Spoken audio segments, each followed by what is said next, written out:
Le damos la bienvenida esta tarde a Munadora Buchaim. Ella fue, pues,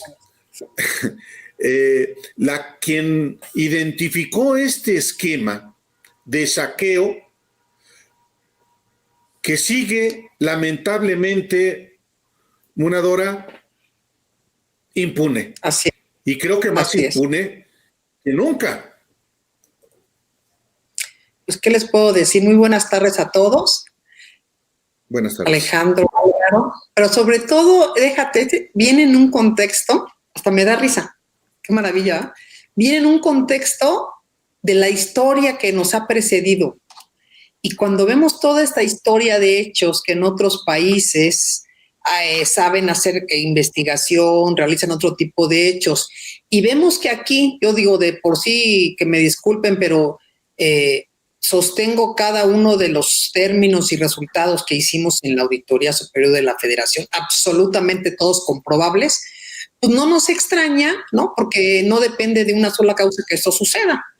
Yo creo que los que deben estar más preocupados son los de la Fiscalía, ¿no? Y no sé si van a presentar algunos otros casos, porque entiendo que este es de uno solo de los casos. Creo que pues, hay muchísimos más, ¿no? Y a lo mejor ahí a mí me viene a cuentas de qué pasa en nosotros que nos resistimos a invertir en las capacidades de investigación y hacer las cosas correctas, la primera parte. Pero la segunda, que la política va a prevalecer siempre por encima del derecho en este país, y yo creo que lo tenemos todos muy claro y que eso nos está pasando. Eso es lo que yo pienso. Lo que vimos el día de hoy, evidentemente, pues sí es la consecuencia de negligencia de la Fiscalía, de ministerios públicos no preparados, pero también de una falta de preparación, digamos, estructural de los cuerpos que deben estar haciendo ese tipo de investigaciones, Munadora. O sea, el problema es que es estructural. Y pues mañana pueden agarrar al nuevo Genaro García Luna y lo van a tener que soltar. Mira, el problema es eso.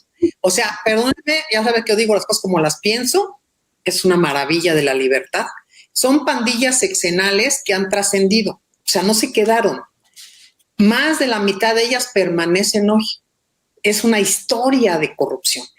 Todos van a darse la mano, a ayudarse, o sea, pensar que estamos ahora a partir de que sucede un hecho. Yo he visto que muchos esperan que con lo que está sucediendo cambien las cosas. Estamos equivocados. Nuestra equivocación tiene que ver con la percepción que tenemos de que porque algo pasó, todos los demás actores involucrados, obligados ellos sí a hacer las cosas correctas, y voy a empezar por los partidos, por los diputados, legisladores, ¿no? Las autoridades en todos los ámbitos del país, porque es país, harían las cosas bien, y las personas no modifican. Esas personas tienen una lealtad y tienen una razón de estar donde están. Sirven a un sistema de corrupción, sirven a un sistema que tan sigue igual, que vemos lo de Segalmex. Segalmex fue el mismo esquema de lo que fue estafa maestra, donde el dinero, o sea, no aprendemos, no sé qué necesitan para que no vuelva a pasar. Es la misma, o sea, la verdad, ya hasta dan flojera, o sea, ya dan flojera. Entonces, no tenemos nada que nos permita blindarnos como instituciones, como personas capaces, íntegras, y que puedan romper esas puertas, derribarlas, que han permitido la opacidad y que han permitido la injusticia durante tantos años, y se convierte en un incentivo perverso, y entonces valoran, ¿no? Todos los que se dedican a esto, que ganan más o menos y salen ganando. Y entonces, pues es un refuerzo muy maravilloso. No hay más que podamos hacer. En este contexto hay que recordar, inclusive, como parte de las investigaciones para el esclarecimiento del destino de los recursos de la estafa maestra, hay que recordar que Emilio Cebadúa, quien fue oficial mayor tanto de la SEDATU como de la SEDESOL, declaró ante la Fiscalía General de la República, para acogerse al criterio de oportunidad, que millones de pesos se desviaron a campañas políticas, y una de ellas fue la elección del Estado de México de 2017 de Alfredo del Mazo. Esto lo declaró Emilio Cebadúa. Dijo que también se habían utilizado pues para comprar votos. Es decir, no solamente queda impune en este caso Rosario Robles, a la que se le imputó un delito realmente menor, sino el destino de los recursos para el uso político electoral, Munadora. Sí, es correcto. O sea, aquí no estamos hablando de una persona, porque en estricto derecho no debería de haber sido por lo que la mantuvieron en prisión. Y coincido absolutamente con ustedes, ¿no? O sea, es otro esquema. Fíjate, esto que hablas son problemas de confrontación y de investigación que nos permiten pensar que persiste la corrupción en la fiscalía y que hay muchos recursos de por medio que han detenido los hechos. Tenemos un exoficial mayor que ha declarado, así es, lo ha en sus comparecencias, que así sucedieron los hechos, que sí pasaron, que se desvió el dinero, que salió. Tenemos otros subsecretarios, que hoy mismo muchos están ahí en la vida pública, diciendo que informaron de lo que estaba sucediendo y que aún así persistieron los hechos. Tenemos rectores diciendo que es cierto, que ellos los buscaron, les ordenaron y cómo pasar. Tenemos la ruta del dinero, tenemos las empresas que participaron, tenemos todos estos declaraciones y yo digo, bueno, que habrá problemas de confrontación. ¿Por qué no han hecho la investigación no solamente de dónde está el dinero rigurosamente, sino que ya me están informando que sí cometieron actos graves? ¿Por qué están libres? ¿Por qué no hay unos procesos abiertos? ¿Por qué en este sentido, o sea, es donde uno empieza a pensar mal, ¿no? ¿Por qué no hay una confrontación para revisar la fiabilidad de lo que se está diciendo? La fiabilidad es, no hablo de la persona, sino de lo que me está diciendo. Si yo estoy queriendo salvar mi pellejo para decir que se fueron a campañas políticas, yo tengo que a ver dónde se fue y por qué me dices que se fue a esto. Modo, tiempo, circunstancia. ¿Cuáles son los elementos en tu red de vínculos en este ámbito? Estamos hablando de un ámbito forense. Prestar atención a las afirmaciones que están haciendo y confrontarlas, ¿no? A ver, ¿por qué me dices esto? ¿Quiénes están? Y entonces empezar a hacer un esquema, ¿no? Donde podamos nosotros, a partir de la premisa mayor, generar inferencias, generar datos, producir inteligencia, ir más allá de la persona que me lo está diciendo, porque la persona me va a querer engañar. O sea, la persona es un psicópata, la persona es un presunto delincuente. Y entonces, ¿cuáles van a ser mis estándares para poder emplear los procesos necesarios que me permitan saber dónde se fue el dinero? O sea, y la verdad es tan fácil saber dónde se fue el dinero. O sea, hasta donde lo dejamos eran claras las empresas. ¿Quién lo sabe? Bueno, pues todos. ¿A dónde se fue el dinero? Munadora, ¿a dónde se fue el dinero? Aunque ya lo hemos dicho, pero vale la pena repetirlo. Yo te aseguro que a campañas no se fue, porque ya ni siquiera gastan en eso. Se fue a las bolsas de arriba hacia abajo. Y ahí están todos felices de la vida con el dinero que tienen. ¿Cómo pueden tener la vida que sostienen? ¿Cómo pueden las personas, inclusive si hubiera de veras una red de vínculos? O sea, yo, por ejemplo, ayer me ponía a pensar, escuchando, si alguien dice, oye, pues esta persona que estaba en seguridad pública hizo todo esto, lo primero que tendría que ver a quién era su círculo cercano para empezar a ver dónde estaban ubicados, cuáles fueron las acciones que realizaron, revisar sus cuentas, sus inmuebles, sus activos, su vida, y empezarías a generar un plan. Bueno, pues todos deben tener una vida bastante holgada y bastante buena. Yo no creo que se haya ido a campañas, aunque lo digan, porque dinero les sobra a los partidos, dinero.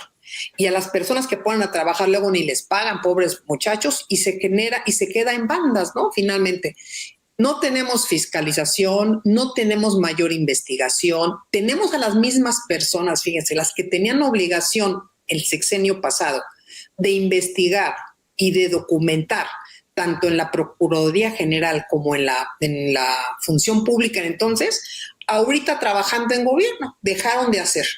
Tenemos exprocuradores muy contentos, quitados de la pena. Y tenemos a todas las partes involucradas que operaron. Y déjenme decirles que están en declaraciones, en las comparecencias, en los más de 26 expedientes, diciendo que sí pasaron los hechos. Entonces, yo cuando escucho al juez diciendo que es el ámbito administrativo, yo pienso que no le entendió, pero también pienso la otra parte, que no supieron explicarle, ¿no? Y entonces, ¿dónde está el mapa? ¿Dónde está la defensa férrea?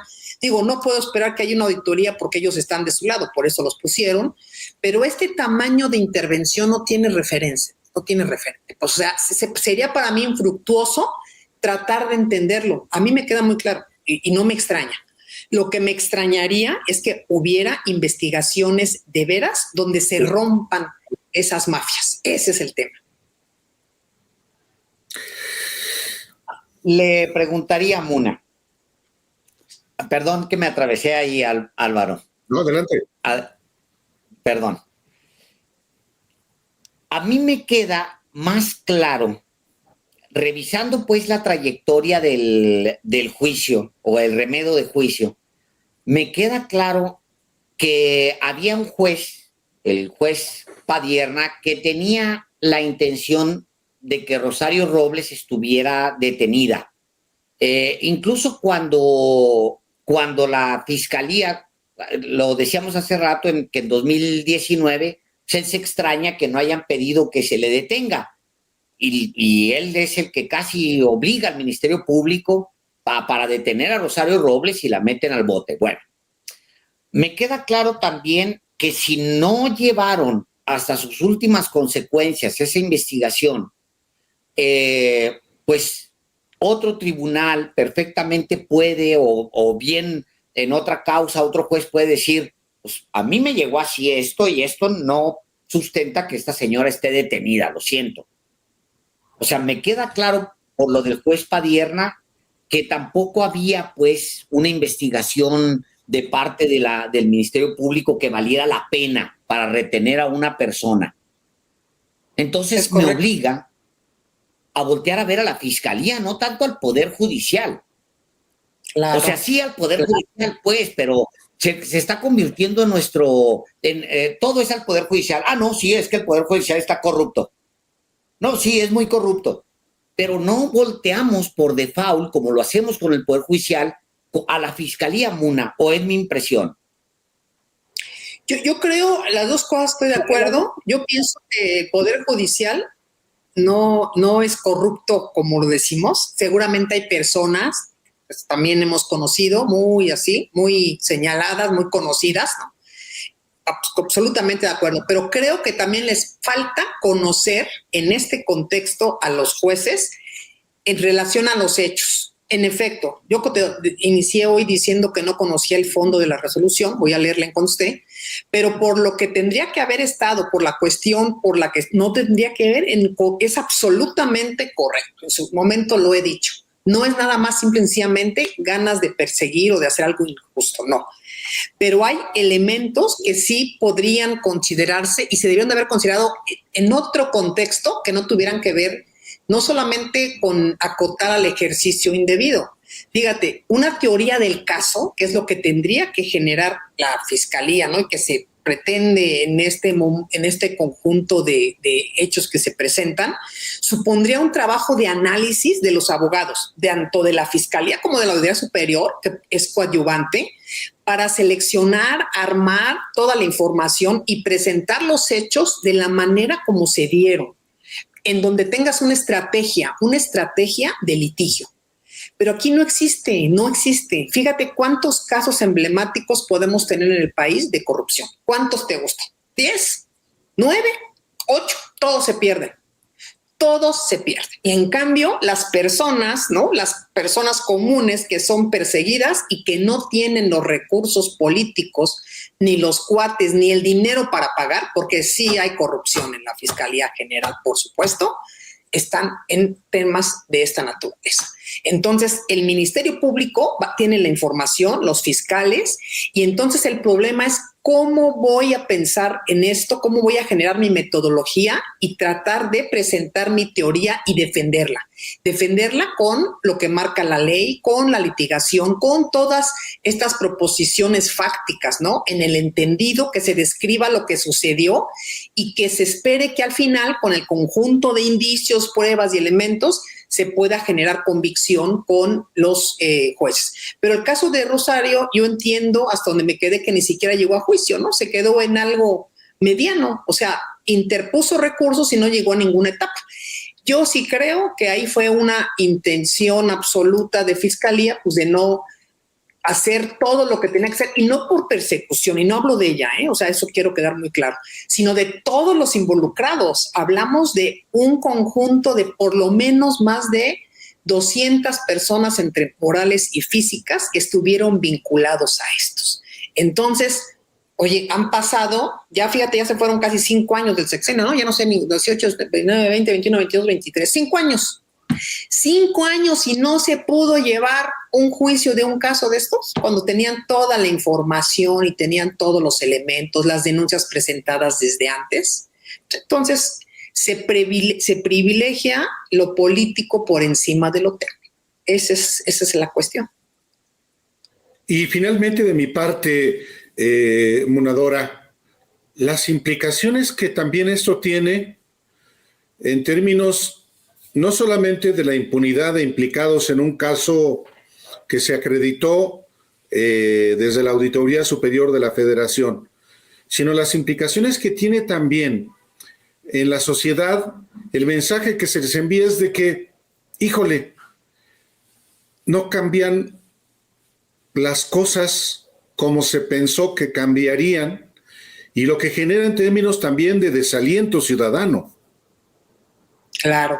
Fíjate, hoy hay fiesta en la madriguera, ¿no? Así digo yo. Fíjense, creo que hace 2 días leí que habían liberado, también relevado de responsabilidad a un señor Gutiérrez de Chihuahua. Vimos que a otra persona Alejandro más. Gutiérrez Arias La Coneja. Bueno, para mí ya era un indicio de que algo venía. O sea, todo viene. Y entonces, pues imagínate toda esa cadena de trabajo, que ya lo dije yo, te desincentiva. Nadie en este país quiere investigar. Y luego yo pienso que tienen razón. O sea, pues ¿para qué van a investigar si no llega nada, no? Y luego a lo mejor los van a perseguir. Luego ni van a tratar de desacreditarlos o desprestigiarlos. Entonces, fíjate, todos los que han cometido los actos significativos y relevantes de corrupción están libres. Todos, felices. Y la lana con ellos. Y entonces esos hechos relevantes no hubo cómo probarlos, metieron las manos, y por supuesto que sí hay corrupción y mucha en los estados. Eso sí, que no nos quede lugar a dudas, ¿no? En quien confiamos es en el Poder Judicial de la Federación.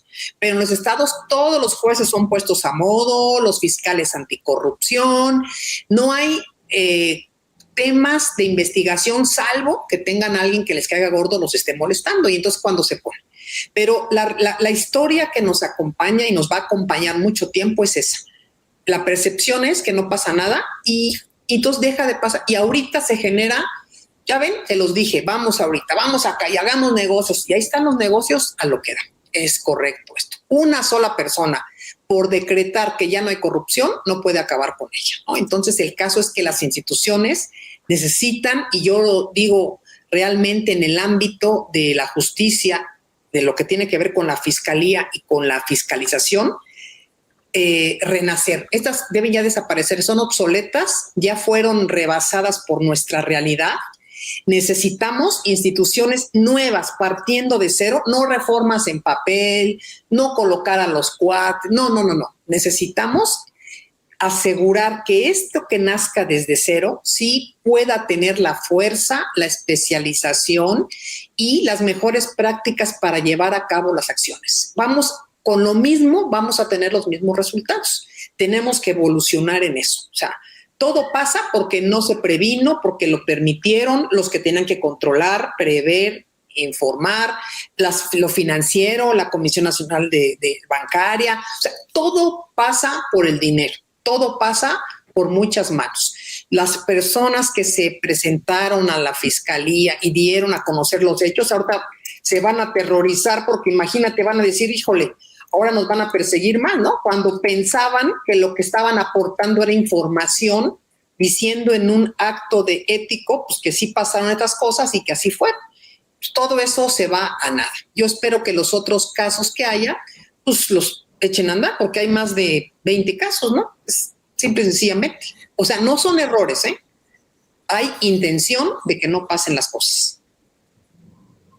Carajo. Pues qué gusto tenerla, pero qué mal tenerla también para hablar de este tipo de temas, Munadora. Es correcto. Y mientras aquella gente está bien contenta todos. Se los dije, así han de estar, se los di, ¿no? Y bueno, pues. En la madriguera, no fiesta en la madriguera. En la madriguera hay fiesta, ¿no? Simple y sencillamente. Y bueno, pues en los que sean inocentes, qué bueno en ese sentido, pero yo les aseguro que de cada uno de los procedimientos y resultados que informamos están documentados y son ciertos, ¿no? Y ya ahí se acaba el esquema nuestro de poder hacer más allá. Este sistema que ya le correspondería a otro, pues ahí se rompe. Munadora Buchaín, la auditora forense que descubrió todo este entramado y otros, muchas gracias por la oportunidad de platicar con el auditorio. Muy buenas noches.